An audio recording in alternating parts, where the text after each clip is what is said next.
Assalamualaikum warahmatullahi wabarakatuh. Kembali lagi bersama saya di channel Adam Adifa, dan di video kali ini kita akan melanjutkan kembali proyek kita ya, yang sebelumnya kita sudah berhasil membuat, ini ya, untuk tambah data usernya gitu ya.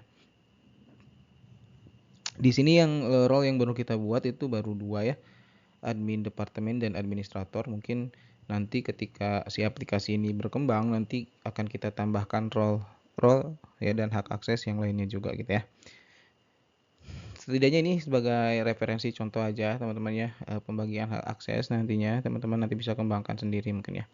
Oke, jadi kemarin kita sudah untuk membuat tambah datanya, sekarang kita akan membuat edit datanya ya. Jadi kalau misalnya ada perubahan password atau misalnya pindah departemen gitu ya. Nah, ini kita harus tambahkan, fitur editnya. Oke. Ya sama seperti sebelumnya, kita tinggal copy paste saja dari, ini ya, dari file yang index departemen nih. Ya, di sini kan ada editnya juga kan. Nah, nih ya, mana nih? Nah, ini kan tombol edit ya. Ketika tombol editnya diklik nanti dia akan muncul model editnya. Nah, model editnya kan di sini nih, ya. Oke, sekarang kita tinggal copy paste saja model editnya. Kita simpan di sini di paling bawah ya. Oke. Nah, ini kan model. Oke. Ini kita simpan dulu di sini ya. Oke ya, ini sudah kita copy-in, kemudian ini kita tinggal rubah aja ya, untuk ID-nya rubah menjadi model, edit user, kemudian untuk model title-nya kita rubah juga menjadi edit data user aja. Kemudian di sininya, ID load edit-nya kita ganti aja load edit user aja ya. Load edit user, oke. Sekarang kita tinggal ini, kita tinggal di bagian tombol editnya nih. Nah, di bagian tombol editnya kan ini masih kode departemen nih. Nah, ini kita kasih aja ini, ID user aja ya. ID user sama dengan ID ya. Oke, kalau sudah, nah sekarang kita tinggal bikin event. Di sini kan di bagian editnya ini kita udah kasih kelas edit nih ya, udah kasih kelas edit. Sekarang kita tinggal bikin event di jQuery-nya ya. Jadi ketika si tombol edit itu diklik, maka muncul si model edit user ini, gitu ya. Oke, ini tinggal copy paste saja juga. Nah, dibagi di apa? Di indeks departemen di sini juga sudah kita buatkan kan eventnya ya. Kurang lebih sama aja sih kodenya seperti ini supaya cepat aja. Nah, ini kita tinggal copy paste saja. Nih, copy paste di sini. Jadi kalau misalnya tombol edit itu diklik, maka nah kita di sini bikin variabel ID user. Nah, ID user ini diambil dari apa? Dari atribut ID user yang ada di dalam tombol edit tadi, ya. Nah, yang ini nih. ID user yang ini nih. Mana? Nah, ini kan kita bikin sebuah atribut nih di sini. Value-nya kan ID usernya. Oke. Nah, jadi ketika diklik tombol editnya, maka kita akan simpan si data value yang ada di dalam atribut ID user ini ke dalam variabel ID user. Kemudian di sini kita akan kirim data si ID user ini ke ini berarti ke konfigurasi user edit ya. Nah, sebentar. Kalau nggak salah ini teh untuk formnya itu oke, konfigurasi ya, konfigurasi di sininya kita kasih user/edit aja gitu ya. Kemudian di sininya ya, data yang dikirimkan itu bukan kode departemen tapi ID user ya. ID usernya, kemudian nanti hasilnya itu akan kita load di sini, load edit user. Jadi di sininya kita rubah menjadi load edit user. Kemudian di sininya, nah ketika diklik edit ini ya, ketika dia ngirim data juga dia akan menampilkan sini model edit usernya. Kita rubah, kita ganti menjadi model edit user. Oke, kalau sudah kita coba reload, refresh dulu. Kita coba klik editnya dulu. Nah, sekarang udah muncul nih si model edit data usernya. Sekarang kita tinggal nampilin si form edit data usernya. Nah, tadi kan si aksinya itu si Ajax-nya itu kan dia ngirim ke URL-nya ini ya, ke root-nya itu konfigurasi/user/edit. Nah, di sini kita buatin dulu root-nya ya, konfigurasi/user/edit. Oke, kemudian nanti dia akan mengakses metode edit yang ada di dalam user controller. Dan di sini tadi kurang huruf S ya, users edit gitu ya. Users edit. Nah, sama dengan si root yang ada di dalam web.php-nya. Oke, sudah. Kalau sudah, kita masuk ke user controller. Di sini kita bikin metode namanya public function edit. Nah, di sini kita masukin request karena kan dia tadi si Ajax tadi kan ngirim sebuah request ya, yang isinya itu adalah ID user. Oke, di sini kita akan simpan si data ID usernya ke dalam variabel ID user ya. Kita akan simpan request ID user yang dikirimkan tadi oleh si Ajax ke dalam si variabel ID user. Oke, kalau sudah di sini kita akan mereturn dulu sebuah view.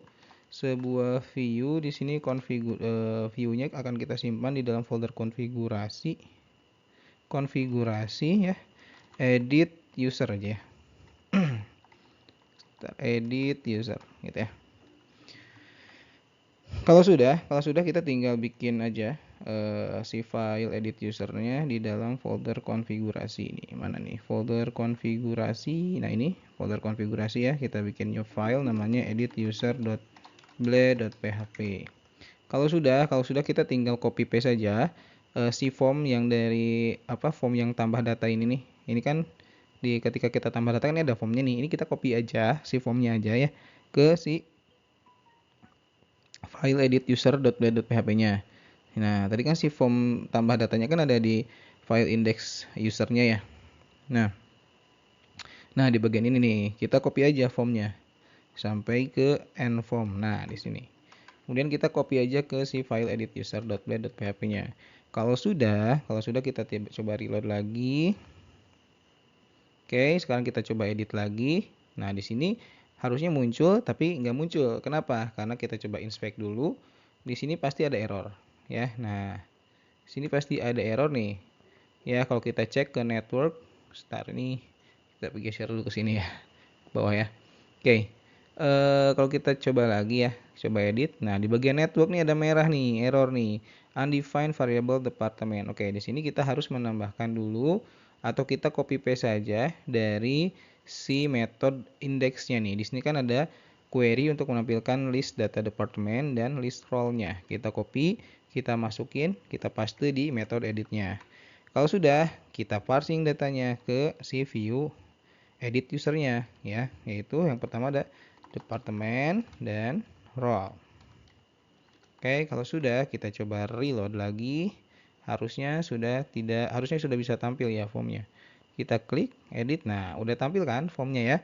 Nah, sekarang kita akan menampilkan data usernya ke dalam si form ini. Ini kan form edit ya. Oke, berarti di sini kita bikin sebuah query lagi namanya atau kita bikin variable user. Di sini isinya adalah query untuk menampilkan data usernya berdasarkan ID user. Oke, di sini kita tinggal db tabel kemudian ke tabel users ya, where ID ya, ID sama dengan variable ID user. Oke, kemudian di sininya first. Oke, kalau sudah kita tinggal parsing datanya lagi ke si edit user. Nah, di sini kita tinggal masukin user seperti ini.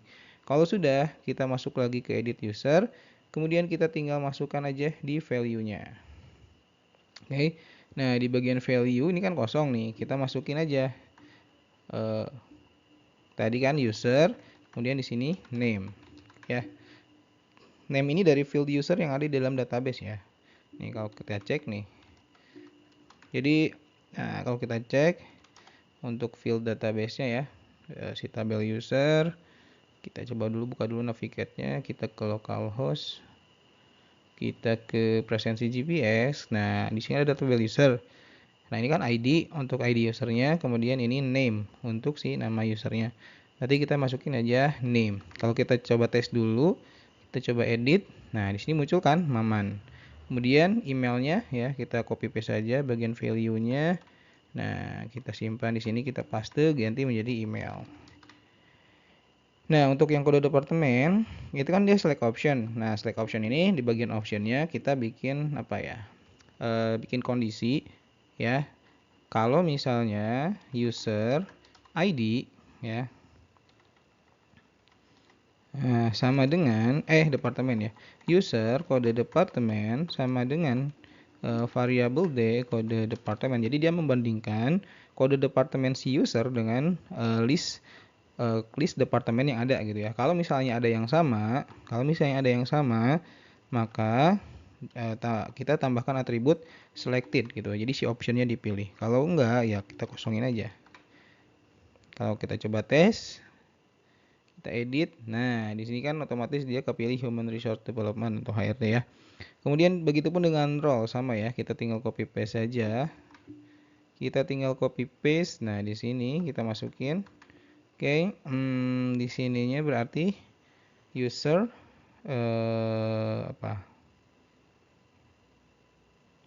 role ID ya. Role ID-nya itu ini harus kita joinkan dulu dengan si role-nya ya. Oke, berarti di sini kita copy paste saja. Ini di sini kan kita join nih, ada join nih dengan model hash role ya. Kita copy paste. Kemudian di sini kita paste di sini sebelum where. Oke. Sebelum where kita tambahin join ke model hash roles ya. Jadi supaya kita tahu nih role ID-nya berapa gitu ya. Nah, di sini berarti kita tinggal masukin role ID. Ya betul ya. Role ID sama dengan variabel D gitu ya. Jadi membandingkan role ID-nya si user dengan list role yang ada di dalam si option ini gitu ya. Kalau misalnya ada yang sama, gitu berarti di selected. Kalau kita coba tes lagi, kita coba edit. Nah, sini posisinya sudah ada di admin department gitu ya. Oke, kemudian di bagian sini, di bagian password ya, di bagian password mah dikosongin aja, nggak usah ditampilin kan ininya ya, karena kan dia terencrypt juga gitu ya, terencrypt juga. Cuma nanti ketika si password ini diisi, maka dia akan mengupdate si passwordnya gitu ya. Tapi kalau misalnya dikosongkan, itu maka dia tidak akan mengupdate passwordnya. Oke, seperti itu ya. Oke, kalau sudah di sini kita ganti aja yang simpan menjadi update aja ya. Oke, kemudian nah kita masuk lagi ke sini ke bagian actionnya. Actionnya itu kita masukin di sini user, kemudian ID user mana yang akan kita update ya, diambil dari si variable user ID gitu ya. Nah, seperti ini, kemudian kita tambahin update. Jadi nanti ada parameternya gitu di sini ya, di rootnya, untuk nanti di proses update-nya itu supaya tahu nih user mana yang akan di-update gitu ya. Nah, sekarang kita tinggal tambahin lagi di rootnya untuk proses update-nya. Ya, kita copy paste lagi, ini metodenya post tetap. Nah, di sini kita tinggal tambahin tadi parameter ya. Di sini parameter ID user gitu ya. Kemudian di sininya /update. Nah, kemudian di sini dia akan mengakses metode update yang ada di dalam user controller. Nah, sekarang kita tinggal masuk ke user controllernya. Kemudian di sini kita tinggal bikin metode metode update public function update ya. Jangan lupa tambahin request di sini karena tentunya kan si POM tadi mengirimkan data melalui request ini ya. Kemudian nah, kita sebenarnya tinggal copy paste saja dari bagian ini nih. Dari bagian yang method store ya. Karena kan hampir sama ya. Kita copy aja. Oke, kita copy, kemudian di sini kita kita paste gitu ya. Cuman di sini selain request kan dia mengirimkan sebuah parameter juga di URL. Berarti di sini kita tambahin aja parameternya di sini, ID user kan.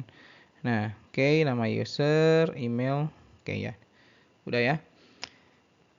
Nah, di sini kemudian kita akan membuat dua kondisi ketika password itu diubah dan ketika password itu tidak diubah. Kalau misalnya passwordnya itu tidak diubah atau kosong, misalnya passwordnya kosong kan ya, maka ya nggak perlu diupdate passwordnya gitu ya. Soalnya kan kalau misalnya si passwordnya kosong kemudian kita update, kalau misalnya si password itu tetap diupdate gitu ya, maka nanti si passwordnya akan hilang kosong. Jadi dia nggak bisa login nantinya ya. Jadi kita bikin kondisi kayak gini. If ya iset, nah iset request password. Nah, di sini data yang akan diupdate apa aja? Kita bikin di sini variabel data array. Nah, data yang diupdate itu yang pertama ada nama name usernya. Oke, yaitu akan diupdate dengan si variabel nama user. Kemudian email akan diupdate dengan variabel email, gitu ya. Kemudian kode departemennya akan diupdate dengan si variabel kode departemen. Kemudian field hash role-nya ya. Oke.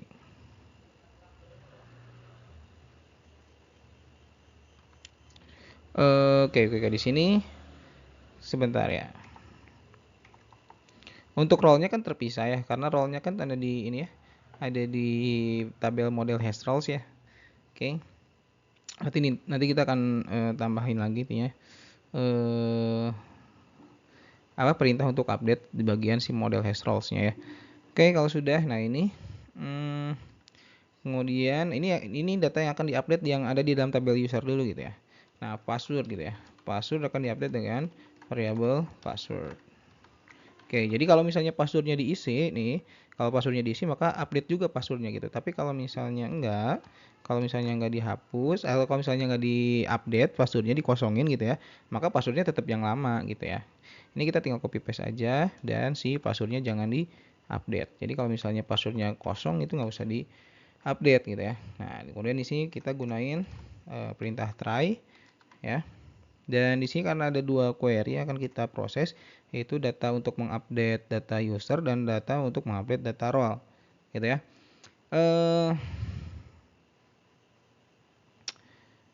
Di sini, nah di sini kita akan membuat, nah di sini kita tambahin db begin transaction ya, karena ada beberapa query yang akan dijalankan dalam satu waktu gitu ya. Jadi ketika misalnya nanti ada yang error, maka dia akan nge-rollback si query yang sebelumnya gitu ya. Oke, db begin sehingga nanti tetap terjaga konsistensi datanya. Oke, db begin transaction.